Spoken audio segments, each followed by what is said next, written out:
Bora, meu povo aí, continuar a falar então dos contratos administrativos e agora falar de uma outra cláusula exorbitante.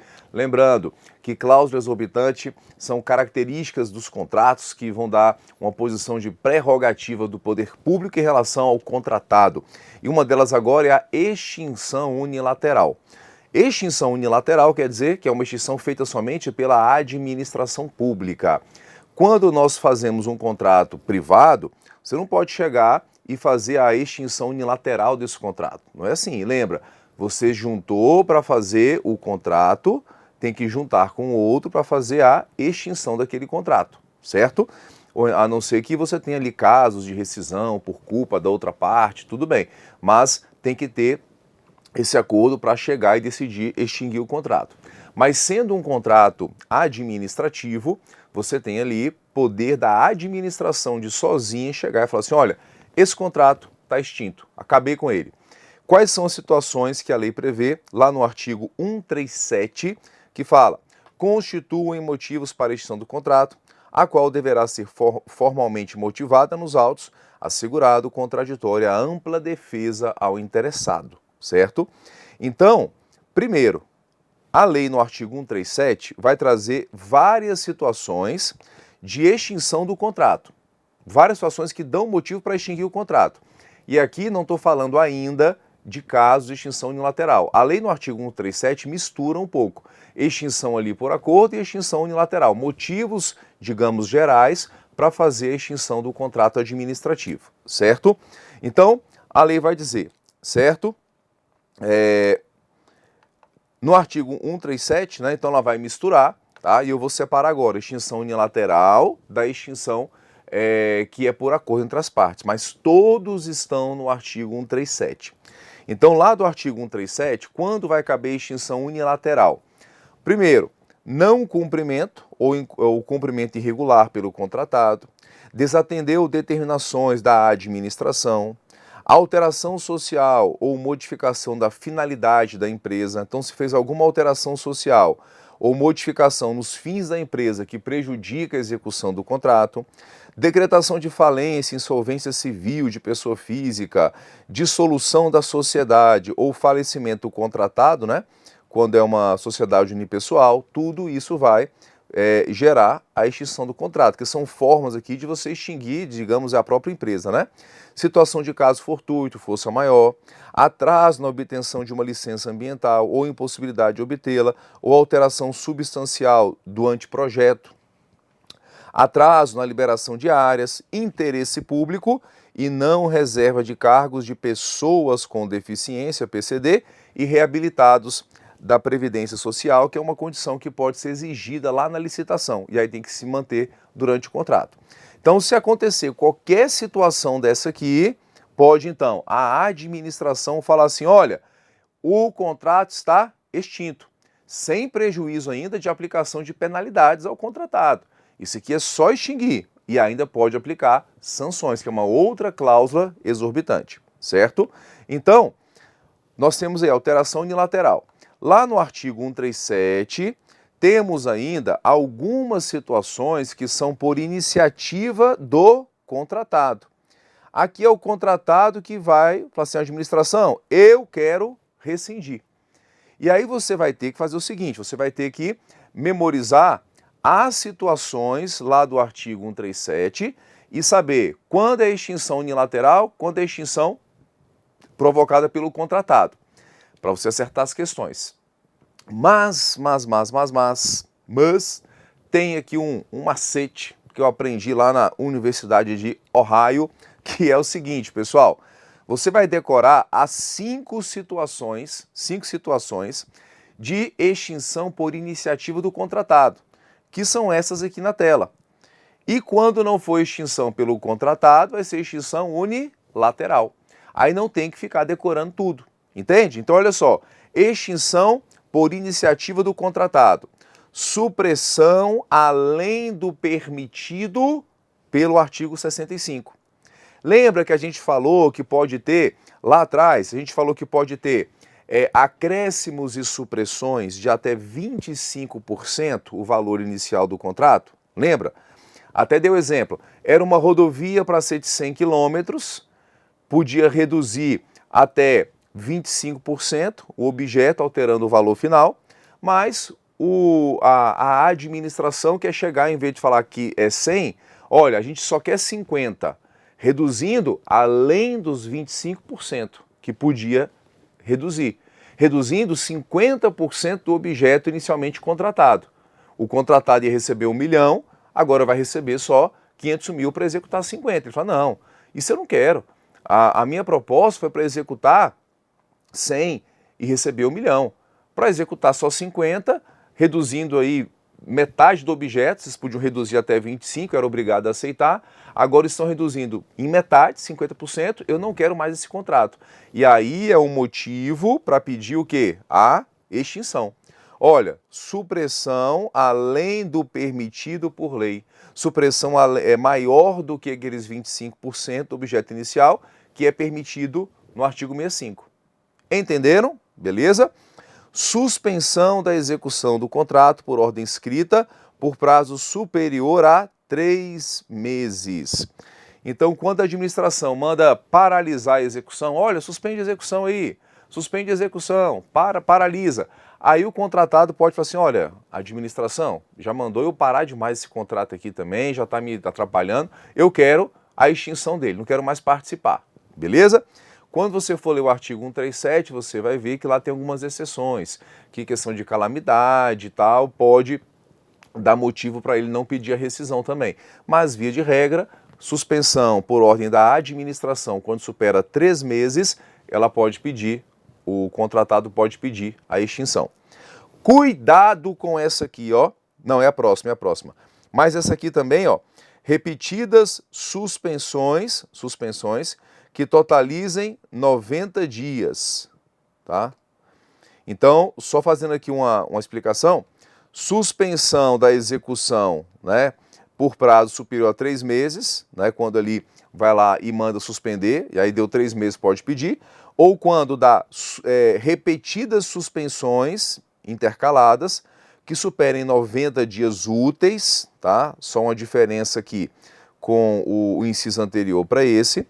No anterior é suspensão de execução, né, por 3 meses, e a outra que são repetidas suspensões por prazos menores que totalizem 90 dias, tá bem? Cuidado com essa aqui, ó, essa aqui. Atraso nos pagamentos por prazo superior a 2 meses. Então, aqui tem um ponto interessante. Quando o contratado vai contratar com a administração, ele sabe que ele está sujeito a um regime diferenciado. Porque se é um contrato privado, contrato particular, você quer entrar na academia. Fala assim, ó, quero entrar na academia, vou botar o shape tá vindo, vou entrar na academia. E aí, você fez um contrato. Se você chegou lá e atrasou o pagamento, você vai passar na catraca, o que acontece? A catraca já trava. Não pagou, não vai malhar, né? Hoje fala treinar, né? Treinar. Eu falo malhar que eu sou old school aqui, eu sou raiz. Não vai malhar, beleza? Não pagou, não vai entrar. Agora, quando é com a administração, olha, você saiba, contratado, se contratar com a administração, ela pode atrasar pagamentos por até 2 meses. Isso está na lei.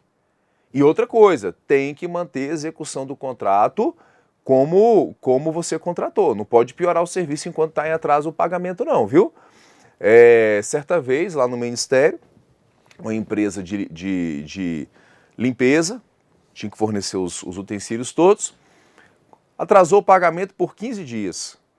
Aí eles foram lá e trocaram a qualidade do papel que limpava o rosto. Né? Era um papel toalha, macio, bonitinho ali e tal. Aí trocaram.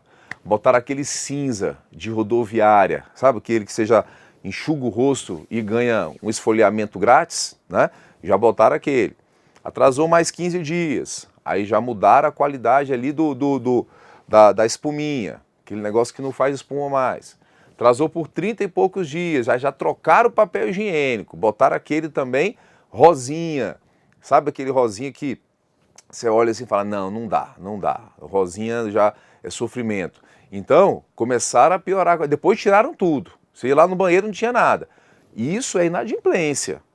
Isso gera, na verdade, a aplicação de sanção ao contratado. Quando alguém vai contratar, fala, olha, se atrasar o pagamento por até 2 meses, eu tenho que continuar a executar o contrato nas mesmas condições. Tudo bem? Então, isso aqui, pessoal, é um princípio do direito civil, pacta sunt servanda.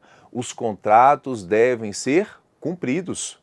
Ou seja, eu contratei, eu vou executar nos termos que eu contratei. Tudo bem? Beleza? Então temos aqui, cuidado com essa aqui. E outra é não liberação pela administração nos prazos contratuais do local. Então, se ela não libera nos prazos fixados no contrato, o local para fazer o serviço, para executar a obra, e o contratado chega lá para executar, não está liberado, ele pode pedir também a extinção do contrato. Certo? Então, isso aqui é extinção por iniciativa do contratado. E essas aqui são motivos para extinção unilateral. Veja, né, que se surgir algum motivo de interesse público, pode falar assim, olha, não quero mais esse contrato aqui, mas tem que justificar, lembra? Processo administrativo, ampla defesa, situação de caso fortuito, força maior, tudo dá motivo para a administração fazer a extinção unilateral do contrato, que só quem pode fazer é a administração pública. Tudo bem? Então, cuidado, cuidado. Se a questão falar assim, ó, quando ocorre supressão além dos 25% permitidos em lei, o contratado poderá fazer a extinção unilateral do contrato. Certo ou errado? Opa! Cuidado, pessoal, cuidado. Quando acontece supressão além dos 25%, não é que o contratado pode fazer extinção unilateral, não. O contratado pode propor, caberá a extinção por iniciativa do contratado. Veja bem, mas não é o contratado fazer a extinção unilateral, porque ele não tem esse poder, tá?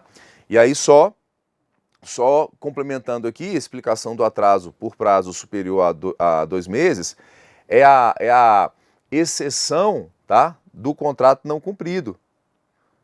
É a exceção do contrato não cumprido, que se aplica aos contratos administrativos, só que de modo relativo.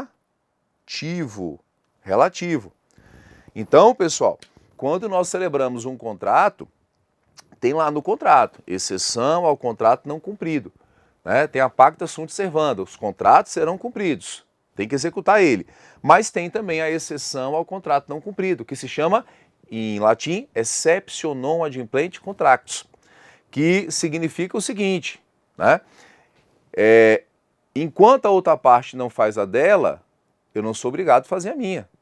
Por isso que quando você vai entrar na academia, você não passou, não pagou, o cartão seu lá não debitou, o que acontece? Travou a catraca. Né? Aí fala a academia, olha, você não pagou, eu não sou obrigado a te fornecer o serviço. E ela está alegando o quê? Exceção ao contrato não cumprido, que se aplica plenamente a contratos privados. Um dia de inadimplência, eu já posso alegar, olha, você não fez a sua parte, enquanto você não cumpre a sua, eu não vou cumprir a minha. Só que essa cláusula, ela é aplicada de modo relativo, não é plena nos contratos administrativos. Por quê? Porque se for em contrato administrativo, a administração ela pode atrasar por 2 meses o pagamento. Então o contratado só vai poder alegar, olha, você atrasou o pagamento, você não fez a sua parte, depois de 2 meses de atraso. Então ela é aplicada relativamente aos contratos públicos, porque o contratado só poderá fazer uso dela após 2 meses de atraso nas obrigações da administração, que é fazer o pagamento. Beleza? Show de bola. Outro ponto aqui, que é a questão da fiscalização. E aí eu quero a máxima atenção aí de vocês, a máxima atenção, que isso aqui despenque em concurso público, tá bem? Então olha só. Fiscalização do contrato. Outra cláusula exorbitante. Então, a administração vai ficar fiscalizando a execução contratual. Não é nem um poder, é um dever que ela tem, certo? Então olha só, a execução do contrato deverá ser acompanhada e fiscalizada por um ou mais fiscais do contrato, representante da administração, designados conforme requisitos do artigo 7º da lei, ou pelos substitutos. Cuidado com isso aqui. Permitida a contratação de terceiros, certo? Para assisti-los e subsidiá-los, com informações pertinentes a essa atribuição, certo? Então, cuidado. Quem deve fiscalizar o contrato é o agente da administração, o fiscal do contrato, certo? Agora, pode contratar terceiros para assistir ou auxiliar e subsidiar, que é ajudar na fiscalização. Subsidiar não é substituir. Já vi questão de concurso maldosa. O examinador, safadinho, malandrinho, sapequinha, ele coloca lá. É permitida a contratação de terceiros para substituir a administração na fiscalização. É subsidiar, é auxiliar. Tudo bem? Então pode. Então cuidado com isso aí. E aí, a lei vai regulamentar e vai dizer: o fiscal do contrato será auxiliado pelos órgãos de assessoramento jurídico, de controle interno, que deverão dirimir, né, as dúvidas e subsidiar com informações. Aí fala, na hipótese de contratação de terceiros para subsidiar e auxiliar, tem que observar as seguintes regras. A empresa ou profissional contratado assumirá a responsabilidade civil, objetiva pela veracidade e pela precisão das informações prestadas, firmará termo de compromisso de confidencialidade e não pode exercer a atribuição própria e exclusiva de fiscal do contrato. Ou seja, é só para auxiliar e subsidiar. O fiscal do contrato tem que estar lá. E cuidado com isso. A contratação de terceiros não eximirá de responsabilidade o fiscal do contrato, nos limites das informações recebidas do terceiro contratado. Então, pessoal, o fato de ter alguém ali fiscalizando não vai retirar do contratado toda a responsabilidade, porque o terceiro só vai, lembrando aí, auxiliar na fiscalização, tudo bem? Então, não eximirá de responsabilidade o fiscal do contrato pela sua obrigação, certo? Agora, isso aqui é o que mais pergunta em prova praticamente dessa parte e de umas perguntas que mais caem de responsabilização no contrato. São os encargos. Olha só, então fala, o contratado deverá manter um preposto no local, né? Isso aqui é o contratado, né? Quem que é o preposto? É um representante da administração, né? Representante do contratado, aceito a administração no local da obra ou serviço para representá-lo na execução do contrato. Então tem que ter alguém o tempo inteiro ali para estar ali representando o contratado diante do fiscal do contrato, né? E aí fala, o contratado será obrigado a reparar, corrigir, remover, construir as suas expensas no total ou em parte, o objeto do contrato em que se verificassem vícios, defeitos ou incorreções, beleza? Isso aqui até em contrato privado tem. Agora, o contratado é que será o responsável pelos danos causados diretamente à administração ou a terceiros, e não excluirá nem reduzirá, repita, nem reduzirá essa responsabilidade a fiscalização ou acompanhamento pelo contratante. Então, responsabilidade por danos na execução do contrato é de quem? Do contratado. Então está fazendo uma obra. Aí uma pessoa da empresa deixou cair uma barra de ferro, acertou alguém lá embaixo. Matou a pessoa. É da empresa contratada. Quem vai responder por isso? O contratado. Ah, mas a administração estava lá fiscalizando. Ela que vai responder. Não. A responsabilidade, segundo o artigo 120, é do contratado. E a lei fala, não excluirá nem reduzirá essa responsabilidade o fato de ter a administração fiscalizando e acompanhando o contrato. Tudo bem? Então guarda isso aí que é muito importante. Mas avançando, certo? Mas avançando. Avançando aqui. Agora, responsabilidade pelos encargos. A gente falou aqui agora pelos danos da execução. Responsabilidade pelos encargos que incidem no contrato, encargo trabalhista, previdenciário, fiscal e comercial. Isso aqui sempre foi objeto de discussão. O próprio TST, tinha o que é o Tribunal Superior do Trabalho, tinha um entendimento contrário à lei, atribuindo responsabilidade ali para a administração por encargo trabalhista. Aí depois o Supremo teve que dar uma decisão dizendo, não, responsabilidade é do contratado. A lei é bem clara quanto a isso, ainda na vigência da 8666, e a 14133 veio tentando aí dar uma definição. Especialmente nos contratos demos. O que é contrato demo? Dedicação exclusiva de mão de obra. Quando fala dedicação exclusiva de mão de obra, é aquela empresa que só presta o serviço, aquele contratado, né? Só vai prestar o serviço para a administração. Dedicação exclusiva de mão de obra. Ele presta o serviço no local lá onde é o contratante, que é a administração. Só presta serviço para ela. Então, uma empresa de limpeza, uma empresa de segurança, uma empresa uma empresa recepcionista, a pessoa da empresa vai para a administração, presta o serviço lá e só presta o serviço para a administração, aquela pessoa.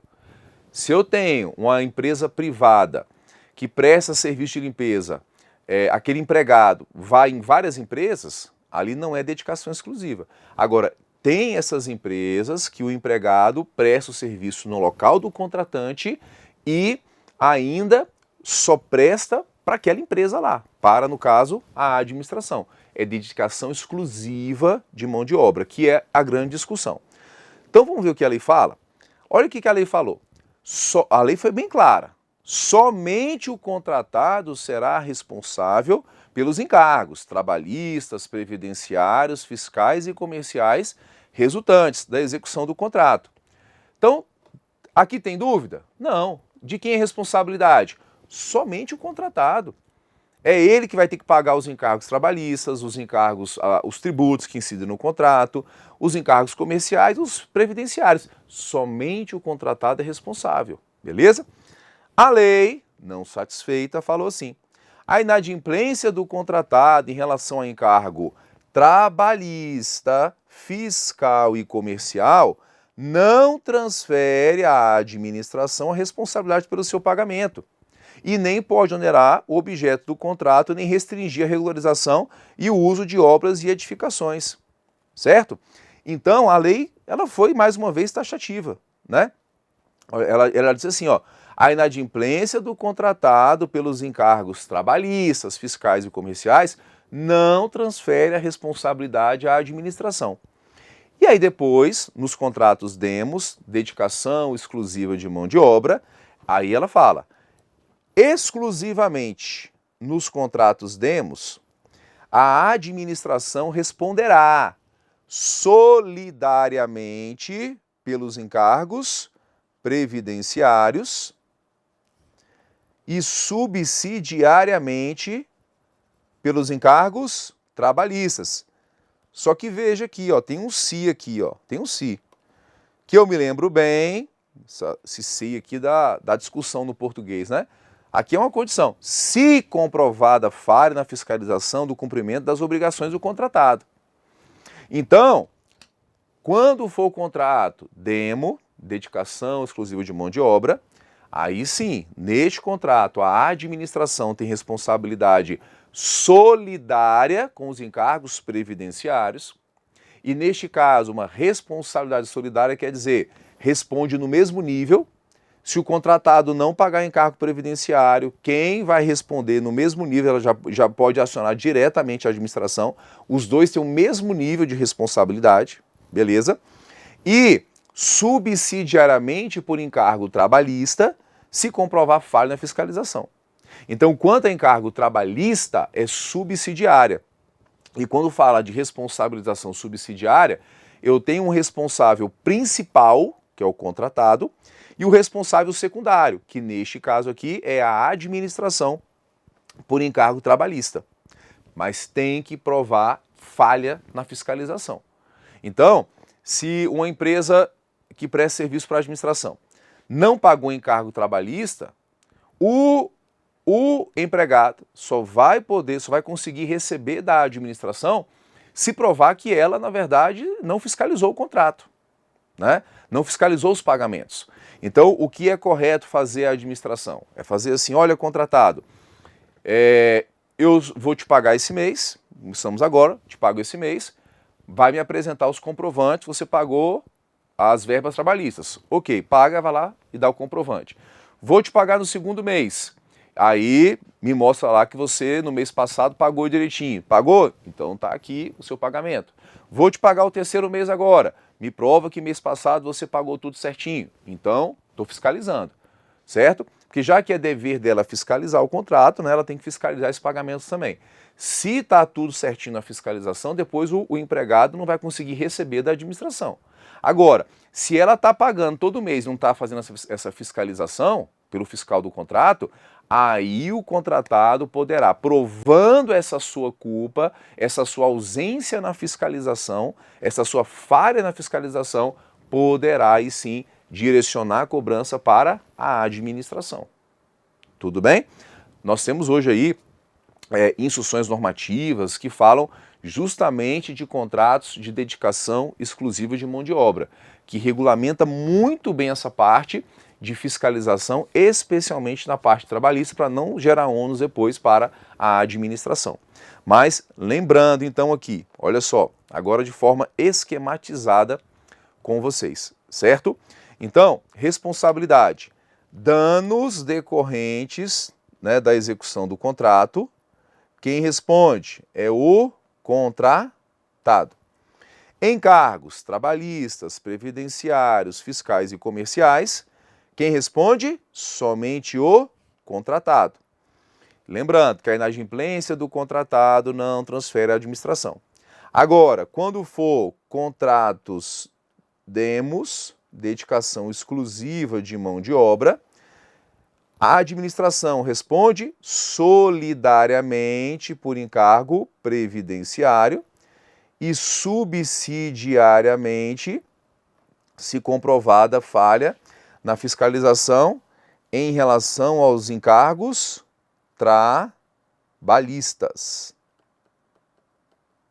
Trabalhistas. Perfeito? Então dá um print nessa tela aí, bota aí no seu arquivo de resumo para você poder relembrar desse tema que é de extrema importância para o concurso público. A gente fecha aqui agora e vamos então ao bloco seguinte. Vem comigo!